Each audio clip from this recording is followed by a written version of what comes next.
y consulte por su cobertura. En la banda UHF, Canal 54. Canal 54.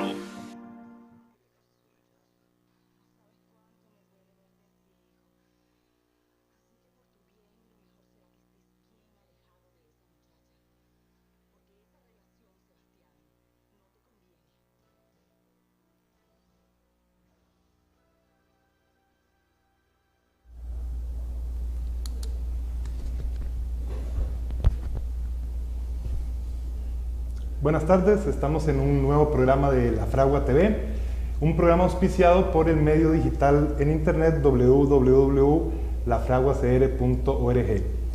Hoy tenemos el privilegio de contar con un invitado, el doctor Rafael Ángel Pérez, exitoso atleta costarricense, gloria nacional, quien alcanza grandes metas deportivas en países como Estados Unidos, Venezuela, Puerto Rico, diversos trofeos en Centroamérica y Europa.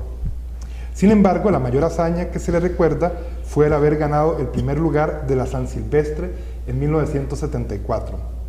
Graduado de la Universidad de Costa Rica, primeramente como profesor y licenciado en Educación Física, alcanza también la licenciatura en Educación, con énfasis en Planificación Curricular.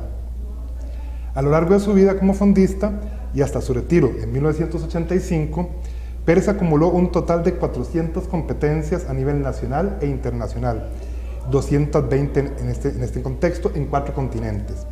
Ha ocupado importantes cargos académicos y públicos en el Ministerio de Educación de Costa Rica, así como entrenador y dirigente del deporte.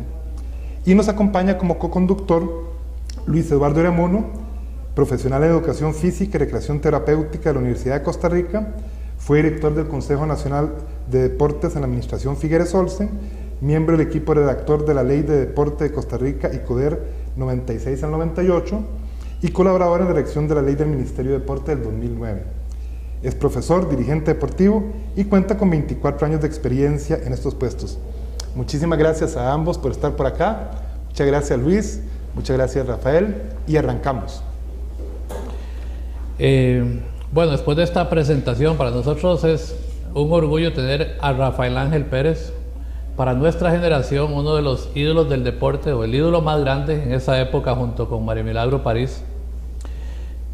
Una noche del 31 de diciembre de 1974, recuerdo que estaba yo en mi habitación con un radiecito marca Koenig, no sé de dónde venía, porque en esa época nos enterábamos del deporte a través de la radio, y era cuando don Luis Cartín daba teledeportes en la televisión, sentado leyendo las noticias con una hojita, y no había videos en esa época. Era la noticia en radio, pero viéndola todo el mundo. Y ese 31 de diciembre, los telex, no habían fax, ¿no? Los telex notificaron que Rafael Ángel Pérez, atleta costarricense, había ganado la prestigiosa Maratón de San Silvestre en Brasil. Imagínense todo lo que pensábamos los jóvenes en esa época, el orgullo nacional. Pero ¿qué pasaba por la mente de Rafael Ángel Pérez al cruzar esa meta en San Silvestre, después de levantarse de una caída al inicio de la prueba y, como los grandes, levantarse y ganar? Bueno, muchas gracias, en primer lugar, por invitarme a estar en este prestigioso programa.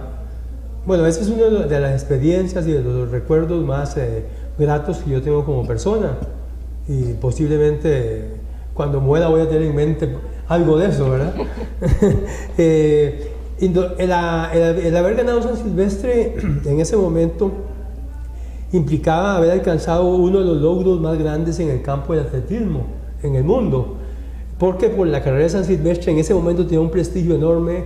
Allí habían corrido los más grandes corredores de toda la historia, tales como Emil Zatopek, Gamoude.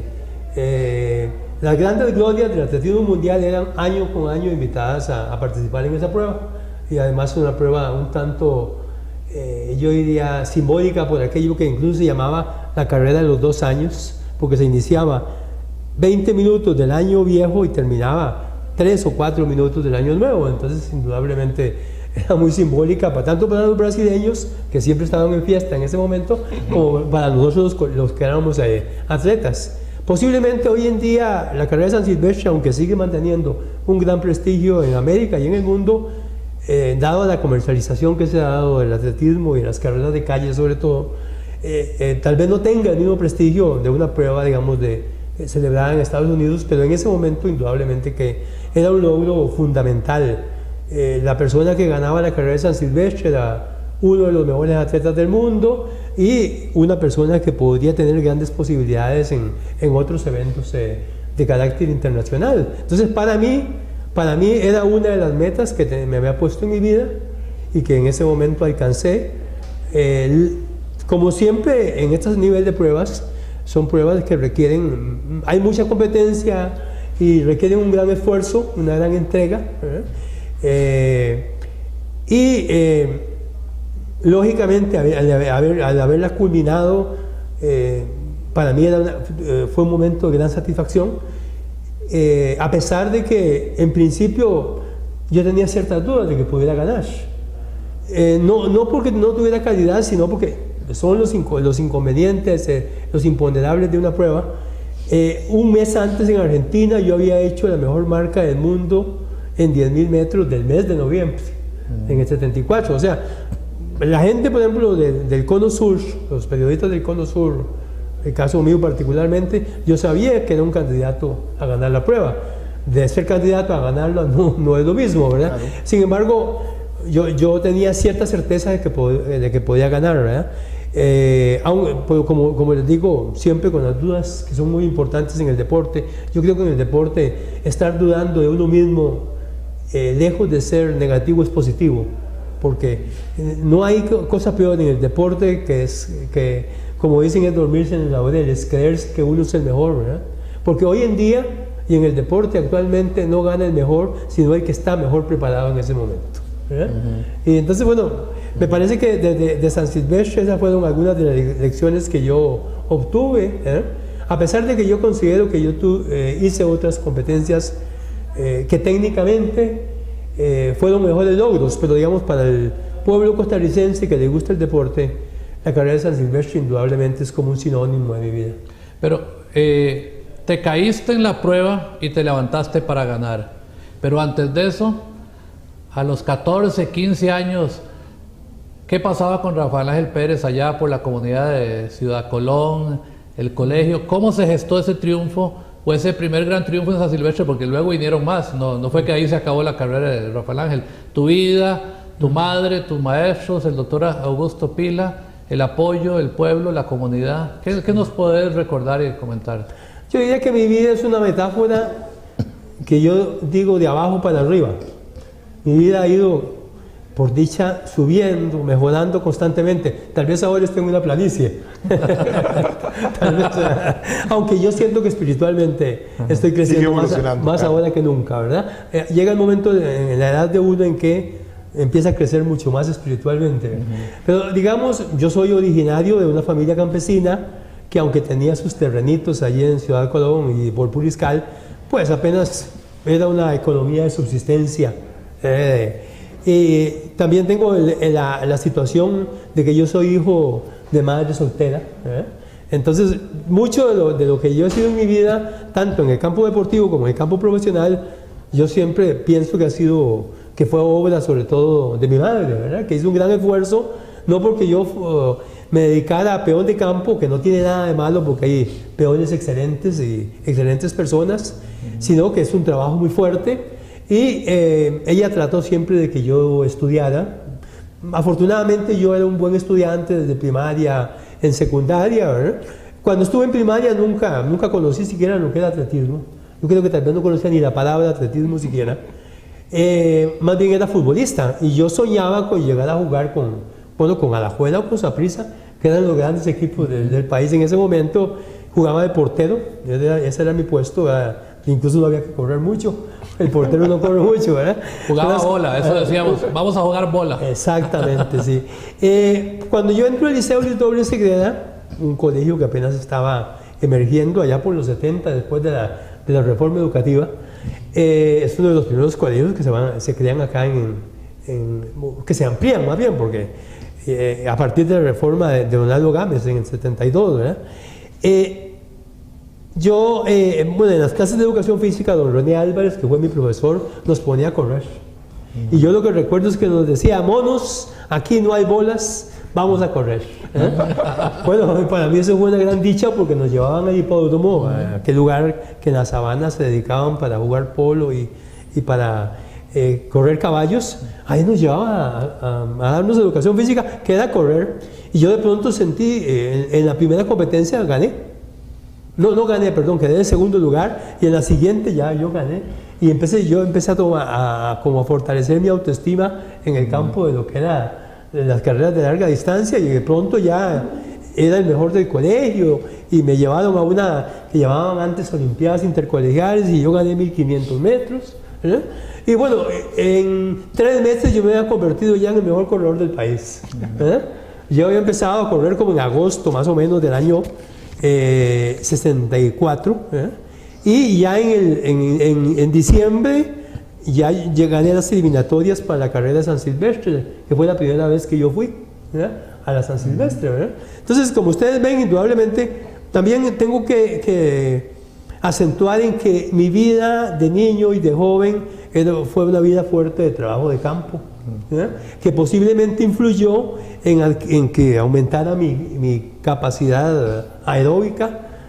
Yo muchas veces trasladaba sacos con carga de aguacates, de frutas, 3-4 kilómetros al hombro, incluso subiendo cuestas, porque teníamos una finca en los bordes del río Virilla, ¿verdad? Y teníamos que subir.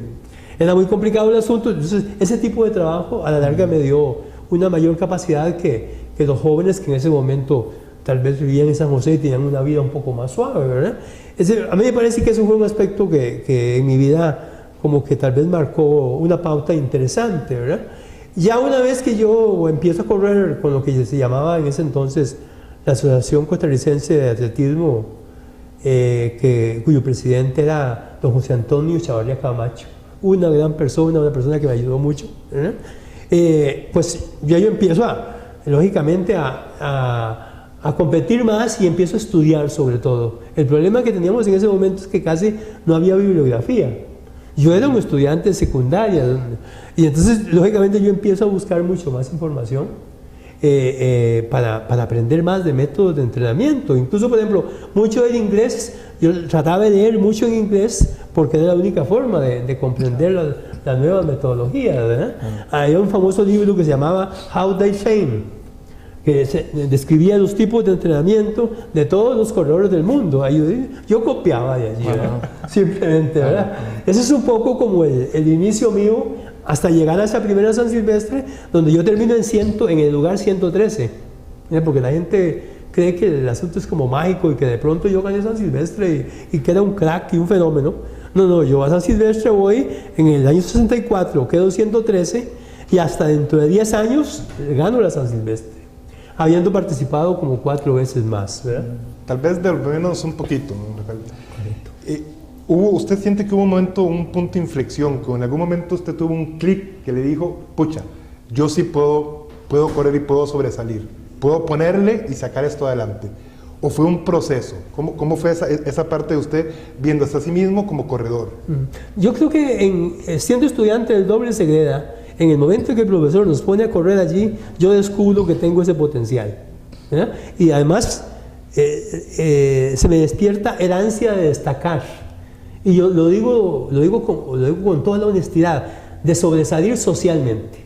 Sin falsas modestias, aquí podemos hablar con toda tranquilidad. Correcto, porque muy generalmente uno oculta. A mí me parece que una de las necesidades que tenemos los que venimos de clases un poco pobres es de destacar socialmente. E indudablemente para mí el atletismo es una vía para sobresalir. Entonces para mí eso fue muy importante. Luego toda mi vida de entrenamiento fue un proceso, por cierto, muy convulso y confuso. Porque en ciertas situaciones estuve entrenador, en otras estuve solo. Entonces fui muy empírico en el sentido de que iba probando y reflexionaba, esto me sirve, esto no me sirve, ¿verdad? Pero sí con una cuestión muy interesante, con una gran tenacidad. Claro. Yo nunca paré de entrenar en los 14 o 15 años que estuve activo, nunca paré. Digamos, yo descansaba un día por semana. En los mejores momentos de mi entrenamiento yo entrenaba 2 veces por día, hasta 3 muchas veces. Cuando yo gané San Silvestre, yo corría más de 40 kilómetros diarios. Estaba pesando como 58, 57 kilos.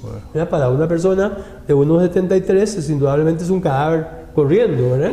Pero eso es necesario en los fondistas. O sea, tengo esperanza, yo entonces. Usted tiene un gran biotipo de fondista. Se lo iba a decir cuando me dijo que era nadador, ¿verdad? Pero tiene un gran biotipo de fondista. Sí, se requiere pues, que tener el menor peso posible para que haya el mayor consumo de oxígeno por kilo de peso. Claro. Eso es parte del alfa y el omega del entrenamiento para el fondo, ¿verdad? Claro. Y ahora sí, perdón, que yo lo había interrumpido. Nos estaba contando que en la primera vez que usted va para San Silvestre, usted ocupa el lugar 113. 113. Correcto, sí. Y entonces ahí, dice, usted se pone una meta, bueno, esto lo podemos hacer y se propone ganar algún momento a San Silvestre. Yo recuerdo muy bien que esa noche yo me hice amigo de un atleta, un corredor colombiano, y nos sentamos en la acera que daba frente al podio en San Silvestre. Era característico que el podio era muy elevado, de unos posiblemente 15 metros. Entonces allí subían a los 5 mejores. Entonces yo estaba sentado con ese atleta colombiano en la acera mirando la premiación, y dentro de mí dije, yo voy a ganar algún día esta prueba. Pues yo no sé cómo lo dije, porque creo que hacerse las promesas con uno mismo son las promesas más difíciles que uno puede hacerse. Yo le puedo prometer a otra persona algo y por compromiso uno lo hace, pero comprometerse a uno mismo internamente me parece que es bien complicado, y yo allí me comprometí.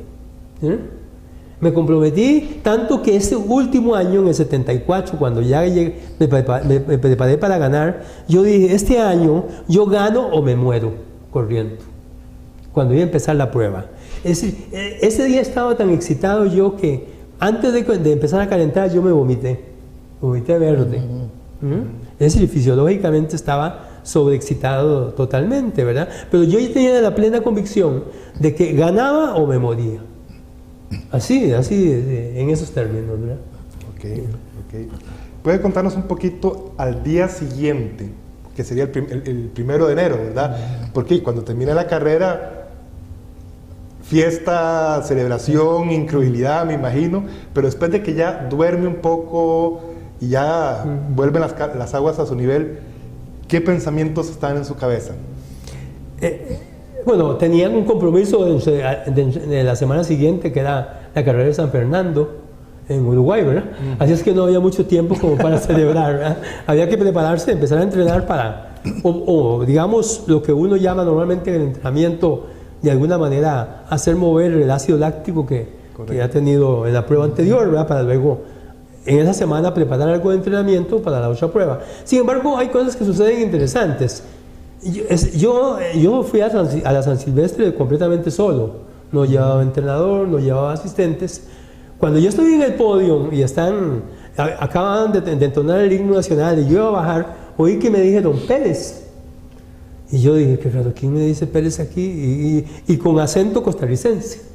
Y volví a ver, y era un ex compañero de 5º año del colegio, ¿verdad? Rafael Ángel Vargas de Escazú, ¿verdad? Y entonces me encuentro con él, y bueno, y ahí para mí acabó todo, porque yo me fui para la casa, al apartamento donde él estaba.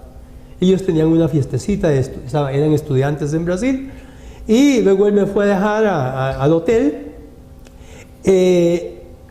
Lógicamente lo que pasó allí es que cuando, como decía el compañero Diamono, a Costa Rica llega el cable que llamaban en ese entonces, ¿verdad? El cable del anuncio que yo había ganado como a las 10 de la noche. Y empiezan a anunciarlo, dicen que en la Plaza de Todos y en las fiestas se daba la noticia, ¿verdad? Me contaron posteriormente, ¿verdad? Y entonces empieza el periodismo de acá a buscarme, el presidente Oduer empieza a buscarme también, ¿verdad? Pero yo llegué y me acosté tranquilo y me desperté el día siguiente como a las 8, porque yo soy muy madrugoncillo siempre, ¿verdad? Me levanté como a las 8 y a las 8 estaban buscándome desesperadamente, bueno, periodistas de acá, llamadas telefónicas, ¿verdad? Y sobre todo me llamó mi esposa diciéndome, mire, el presidente quiere hablar con usted, ¿verdad? Y yo decía, pero ¿por qué? ¿Qué hice? Exactamente, ¿qué hice? ¿Verdad? Para mí como deportista era normal, muy feo decirlo, ¿eh? Pero como normal es ganar. Pero digamos, ya cuando yo veo el asunto, me dice, sí, esto está convulsionado. Y lo peor del asunto es que a mí me habían sacado del estadio con la policía, con patrullas, una semana antes de San Silvestre, que estaba haciendo un entrenamiento, quizá el más importante para la prueba. El administrador tenía que entrenar a los árbitros y me dice, Rafael Ángel, tiene que salir. Y yo, no, yo no salgo, yo tengo que entrenar. Y el señor se molestó, llamó a la policía y llegó a la patrulla, ¿verdad? Entonces yo dije a mi esposa, Luz Medi, si yo gano, que no me preparen nada porque yo me voy a bajar en el aeropuerto en Panamá y me vengo por tierra para que nadie me reciba, ¿verdad? Entonces la pobre Luz Medi, la macha, ¿verdad? No hallaba qué hacer porque ella sabía lo que yo estaba pensando, ¿verdad? Entonces, todo eso estaba en mi pensamiento después de la carrera, ¿verdad? Bueno, indudablemente hubo entrevistas, me llamaron, el presidente me llamó, me dio un mensaje muy bonito, ¿verdad?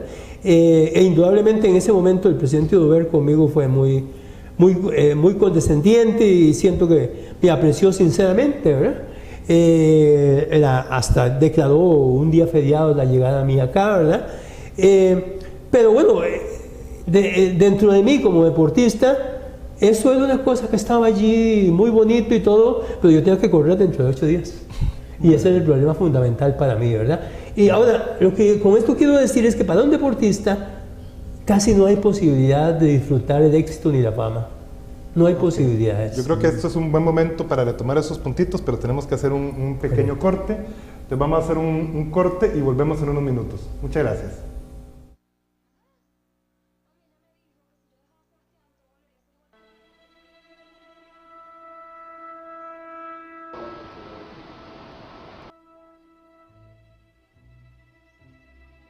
Toda la noche hemos estado fatigándonos y no hemos pescado nada.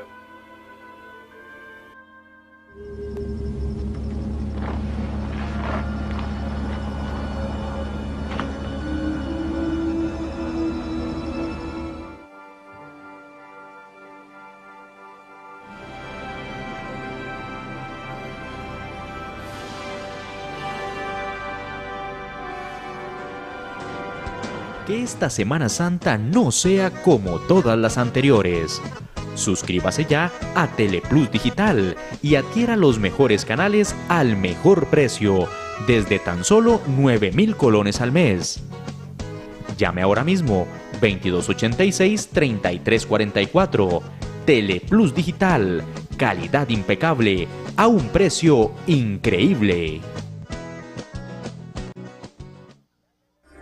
Muy pronto, Radio 1360 AM, Radio Plus, espérela. Radio Costa Rica y Canal 54 mantienen espacios disponibles para productores independientes de radio y televisión. Para mayor información, 8377-4416. 8377-4416.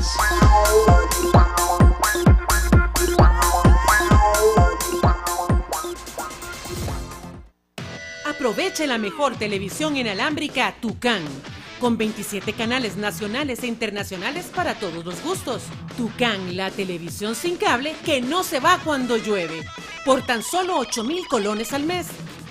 Llámenos al 2290-9277 o al 8384-9740 y consulte por su cobertura.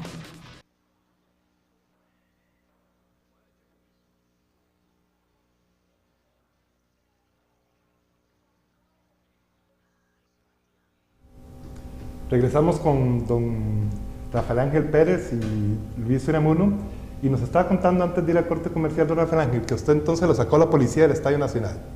Cuéntenos un poquito de eso. Sí, la situación es que indudablemente yo planificaba muy bien mi entrenamiento y ese sábado era el sábado anterior prácticamente a la competencia de San Silvestre, esta que estábamos comentando, y el señor Soto París, que era el administrador del Estadio Nacional, necesitaba la pista de atletismo para que los árbitros entrenaran.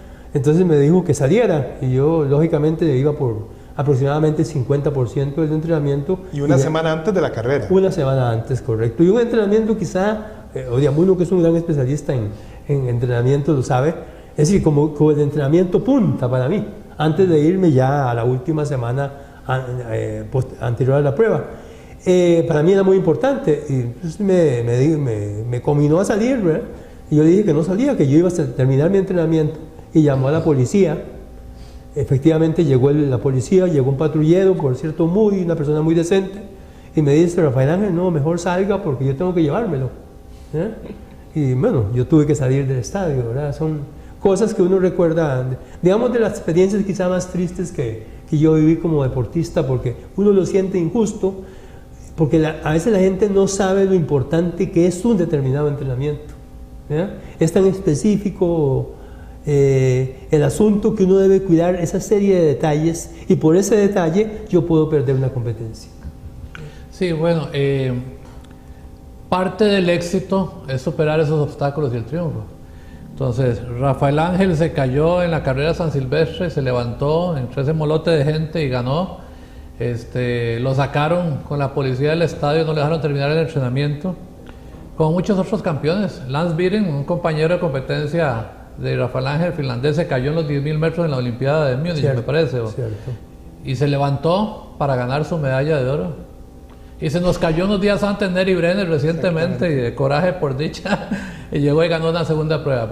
Las caídas son frecuentes. Rafael Ángel nos inspiró en toda su etapa en los años 70 como competidor, inspiró a la juventud costarricense bastante, nos puso a soñar.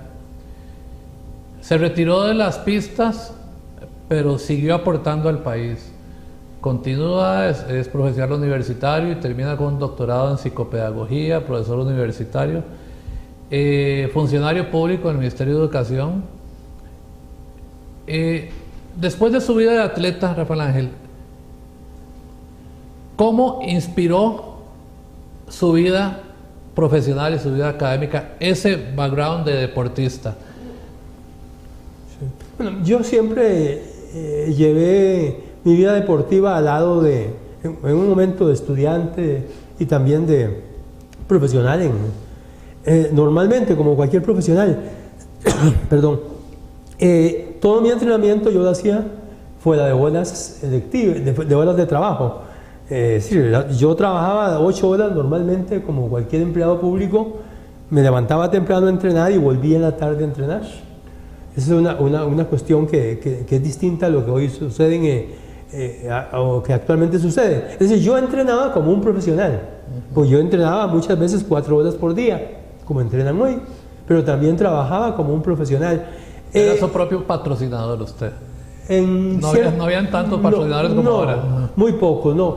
En realidad yo los patrocinios, lo que se llama patrocinio más bien, fue cuando empecé a ganar pruebas fuera del país, que ya me iniciaron, me invitaban, me pagaban los pasajes y me daban viáticos y ese tipo de cosas, fue donde ya yo empecé como a salir más al mundo, ¿verdad? Pero en ese tiempo de patrocinadores ni se hablaba siquiera, ¿verdad? Lo que quiero decir es que yo llevaba un poco las dos cosas. Tal vez si me hubiera dedicado más a atleta y menos a estudiante, posiblemente hubiese sido mejor atleta, o al contrario, porque esto es un asunto de tiempo. ¿A qué le dedico el tiempo? Y ese es un dilema siempre que hay que resolver. ¿Cómo ayudamos a los deportistas? ¿Verdad? Porque uno puede ser muy buen deportista y la vida deportiva es muy corta. 6, 8 años y ya uno está fuera. Tiene que ir saliendo, pero después queda uno y realmente puede quedar muy desprotegido en la vida. Y eso es muy fuerte, ¿verdad? Muy fuerte, sobre todo para una persona que, entre comillas, ha sido famosa. Ese es un elemento que yo creo que habría que tocar en la preparación de nuestros deportistas. Entonces, yo siempre fui estudiante o profesional, llevé la vida paralela. Indudablemente tiene algunas limitaciones, ¿no? Claro. Tiene algunas limitaciones posiblemente en los dos campos, ¿verdad? Pero esa fue mi vida. Y después incluso de que ya me retiré, seguí estudiando hasta obtener mi doctorado. Mi doctorado más bien es en educación, en investigación educativa, ¿verdad? Bueno, ahí he seguido ejerciendo, incluso me jubilé y sigo trabajando un poquito por ahí en eso que llaman investigación, consultoría, ¿verdad? Qué bueno. Ahí estamos siempre tratando de hacer algo. Una consultita, ¿qué se siente sobresalir en un deporte que no es el deporte nacional? O sea, Costa Rica es un país futbolero, ¿verdad? Y aquí vivimos y morimos por el fútbol. pero las glorias que estamos obteniendo deportivamente, en su mayoría, no vienen del fútbol. Pero aún así los medios tradicionales le siguen dedicando el 90% de su tiempo a fútbol, etc. Y la gente, lo que anda hablando, digamos, la pasión es el fútbol. Surgir en algo que no es fútbol y que la gente lo reconozca, ¿cómo se siente usted? Bueno, es muy interesante la pregunta porque a mí me parece que el costarricense, en ese sentido, como que vuelca mucho su mirada y la atención a las personas que destacan. Muy feo decirlo, pero tengo que decirlo porque ustedes no lo pueden recordar, porque no lo vivieron desde mi visión, ¿verdad? En el momento en que yo era deportista, yo estaba en la televisión escasa en ese momento todavía, estaba mucho en la radio, estaba en los periódicos, ¿verdad? Se escribió mucho sobre mí y yo me sentía muy querido por la gente, ¿verdad? Y respetado por lo que estaba haciendo, al igual o cuidado, sino más que un futbolista. Porque la gente tiene la tendencia también a decir, bueno, es que futbolistas les pagan mucho dinero y no logran nada, y ahora veamos que los atletas son los que logran, o los nadadores, ¿verdad? Eso es una cosa corriente de decir, no es tan fácil el asunto. Yo siento que seguramente es más fácil prepararse individualmente que colectivamente. Sin embargo, yo en ese sentido pienso que el país en eso como que es abierto a seguir a las personas que destacan. Y veamos ahora en el caso, por ejemplo, de Neri Brenes. Indudablemente me parece que es el deportista como de moda del país en la actualidad y que tiene más atención, a pesar de que a la gente le gusta el fútbol, porque el fútbol tiene una magia bonita allí de mirarlo y tiene algo especial, ¿verdad? Pero la gente siempre coloca su mirada en aquellas personas que destacan. Ahora Neri, más atrás las señoritas Paul, ¿verdad? María del Milagro París, el caso mío, algunos ciclistas, ¿verdad? Que también que han destacado a cierto nivel internacional, ¿verdad? Me parece que como que el país sí es futbolero, pero que cuando hay un deportista que destaca, pues se le da toda la atención necesaria, ¿verdad? Y creo que ese fue mi caso, ¿verdad? Sí, hay una época linda del atletismo, así como una época dorada aquí en los años 70 también del boxeo, el atletismo en Centroamérica, porque como que Rafael Ángel y otros 2 o 3 jalaron.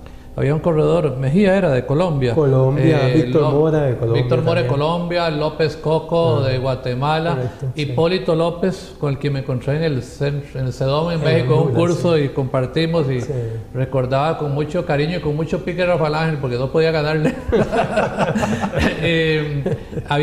Fue una época del atletismo centroamericano interesante. Rafael Ángel Sandí, creo que era aquel pequeño que siempre andaba aquí puyando a don Rafael Ángel. Pero lindo eso.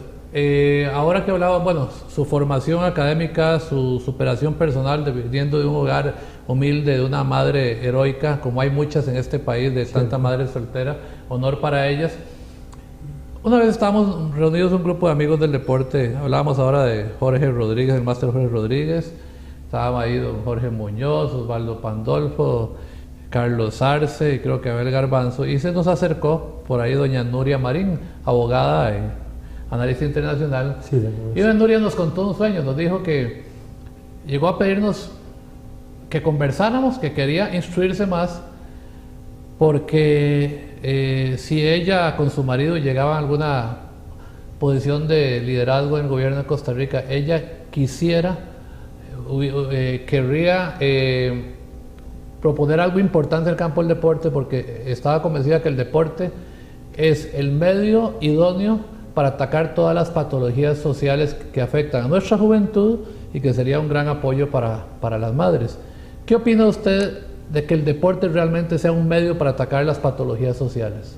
Sí, a mí como educador no me gusta hablar ni siquiera de patologías sociales y vivo peleándome donde hago trabajos para que no mencionemos las patologías sociales. Yo sé que existen, pero nosotros no deberíamos ni demostrárselas a los niños ni a los jóvenes, sino mostrarles el camino bueno. Yo siempre hablo mucho, hace poco estaba haciendo un trabajo de un reglamento de evaluación en un colegio y yo les hablaba de un código de ética. Y decía, hablemosles a los niños y a los jóvenes del código de ética del colegio.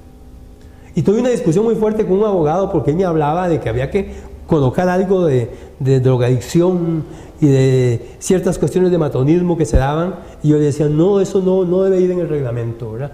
Entonces, bueno, a mí me parece que el deporte es un campo donde la gente puede usar sus recursos, sus fortalezas de manera positiva, ¿ya? Detrás del deporte hay algunos valores que también están en otras actividades, no son exclusivas del deporte, como la disciplina.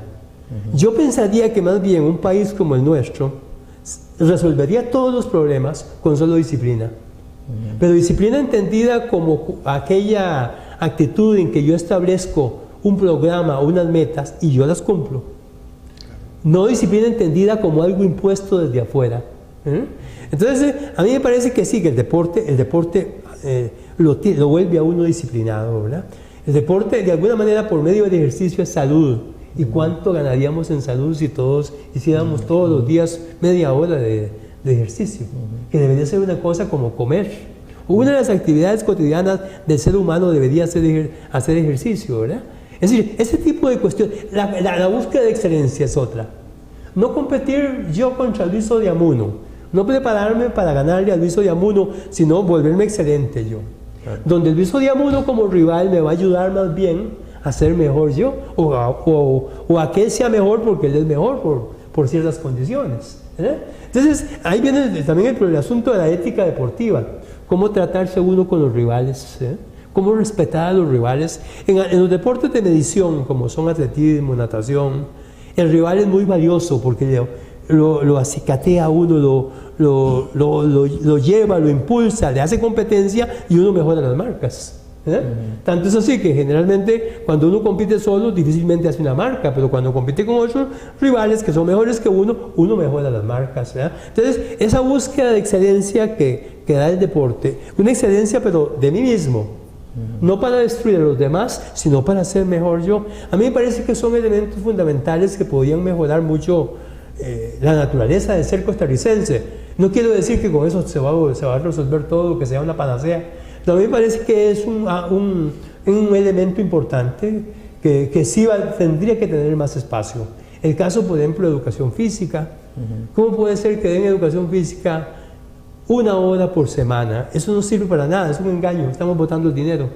Eso, es decir, tal vez sea un poco fuerte en decir que no sirve para nada, de algo sirve, pero un niño, un joven necesita lo mínimo 3 o 4 horas por semana de actividad física. Entonces son elementos que yo creo, pero ¿quién quita el plan de estudios? ¿Quién le quita a matemáticas 2 lecciones o a español 2 lecciones para dárselas a educación física? No sé cuál ministro hace eso, no hay alguno. Ahora estaba mencionando esos valores positivos tan importantes que queremos transmitir en este programa, como la autodisciplina, correcto, la autoexigencia en la búsqueda de la excelencia, en el buen sentido de la palabra. Correcto. Y en algún momento antes, cuando estabas diciendo, comparando deportes de conjunto en equipo con deportes individuales, hiciste un comentario que yo hasta que brinqué, digo, no es así.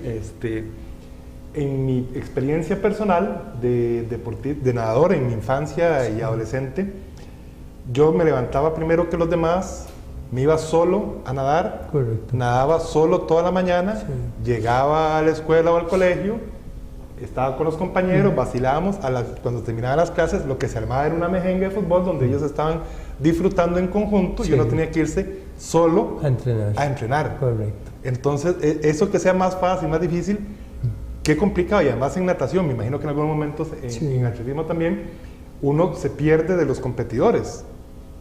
De alguna forma lo dijiste, el competidor es uno mismo, ¿verdad? Correcto. Por supuesto que el pique, cuando te das cuenta, si es una natación el que tenés a la par, ¿verdad? Sí. Pero 2, 3 carriles ya ni cuenta te das, es uno contra uno mismo, ¿verdad? Correcto, sí.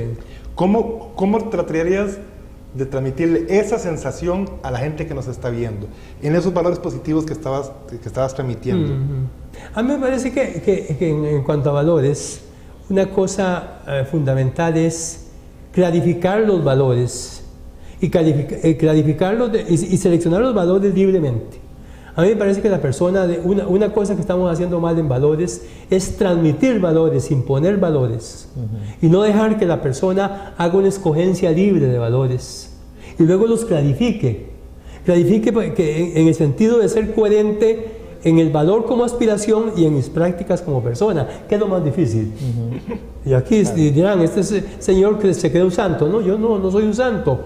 Yo vivo luchando por tratar de ser coherente, pero me cuesta mucho ser coherente. Es decir, porque el valor es una aspiración que está por allá. Uno se acerca al valor por las actitudes y se concreta en prácticas, pero uno tiene que tener claro, cuando yo hago ciertas cosas, ciertas prácticas, ¿estoy obedeciendo a ese valor del que hablo o estoy practicando otra cosa? Entonces a mí me parece que esa libre escogencia, la clarificación de valores y luego la búsqueda de coherencia dentro de uno mismo, me parece que es fundamental para crecer como persona, fundamentalmente. Ok, no, perfecto. Muchísimas gracias. Tenemos que pasar al segundo corte y inmediatamente después vamos a continuar y vamos a recibir llamadas del público, si lo tienen a bien, así que como comentarios por internet. Muchas gracias.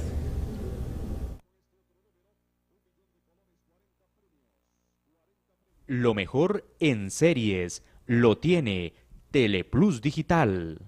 Somebody gonna... I'm okay. Oh my God. I'm okay. Están muy unidos. Aunque hagan de todo para separarse, Oh. Hey, Dad, think back. son lo menos parecido a una familia. Do it. Modern Family, tercera temporada, los viernes a las 21 horas en Movie City. Teleplus Digital, desde 9,000 colones al mes. Suscríbase ya, 2286-3344, 2286-3344. Teleplus Digital. Muy pronto, Radio 1360 AM, Radio Plus. Espérela. Radio Costa Rica y Canal 54 mantienen espacios disponibles para productores independientes de radio y televisión. Para mayor información, 8377-4416, 8377-4416.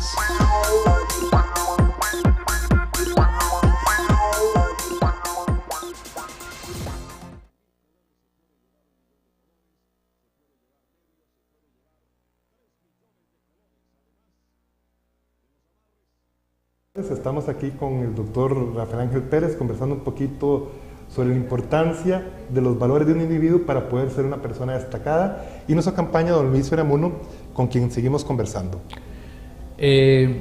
Rafael Ángel, una vez tuve la oportunidad de escuchar allá en los años 70, 76, 80 a Paul Bergen, un entrenador olímpico norteamericano de natación, y en una charla arrancó la charla diciendo: fallar al planear es planear para fallar. En el campo del deporte, la recreación y la educación, que es parte del proceso, ¿verdad?, ¿tiene el gobierno que planificar sobre estas áreas o debemos dejarlo en el ámbito privado nada más de las asociaciones y federaciones, o que surge espontáneamente de la comunidad? Yo pensaría que debe haber una buena síntesis, como que los 12 ámbitos deberían integrarse. Indudablemente que el Estado tiene sus obligaciones en cuanto a una visión de salud, de recreación de la gente, de buenas costumbres que son importantes a partir del deporte, y también la empresa privada indudablemente que en estos momentos puede colaborar mucho usando el deporte, porque en realidad lo que hace la empresa privada es usarlo por medio de publicidad, ¿verdad? Que allí habría que ligar una buena publicidad, ¿verdad? Una publicidad realmente valórica, fundamentada en valores, ¿verdad? Y el aporte que da la empresa privada. Yo siento que en un país como el nuestro, ¿verdad?, que realmente tiene una visión ideológica casi mixta, ¿verdad?, me parece que los dos ámbitos deben complementarse, ¿verdad? El Estado con un buen formulamiento de políticas, con el esclarecimiento de un buen modelo deportivo, me parece que eso es papel importante, y lógicamente el aporte de la empresa privada muy necesario y fundamental, ¿verdad? En esta misma línea, y ahora que se puso de moda el tema de los premios que da el Estado, hay como dos reflexiones que he escuchado yo a la gente. Una es, bueno, ¿ya para qué? Ya cuando es campeón mundial, ya todo el costo de inversión ya lo tuvo, ¿verdad? Sí. Esa es una. Y en esa misma línea, que son personas que ya están obteniendo reconocimiento y tal, pero ¿no sería mucho más importante invertir en los potenciales campeones, aunque no lo vayan a hacer? En el proceso. Es decir, indudablemente, aquí estamos premiando el producto y nos estamos olvidando del proceso. Claro. A mí me parece que la inversión, sobre todo, y sobre todo más del Estado, debe ir en el proceso, porque la empresa privada generalmente invierte en el producto. Cuando ya se ve, cuando hay una figura o hay un equipo, o bueno, alguna expresión deportiva importante, la empresa privada indudablemente apoya, y lo hemos visto con selecciones de fútbol, lo vemos ahora con Eddie Brenes y con muchos deportistas, pero en el proceso es donde seguramente el Estado tiene que aportar más. En el campo de la educación física y en lo que llamamos el deporte de base, como aquella actividad que sirve para seleccionar la gente que tiene talento deportivo. Me parece que allí el Estado debería meter mucho más el dinero, ¿verdad? Ahora, esto de los premios es bien complicado. Como usted dice, hoy en día la mayoría de los deportistas son profesionales. Claro.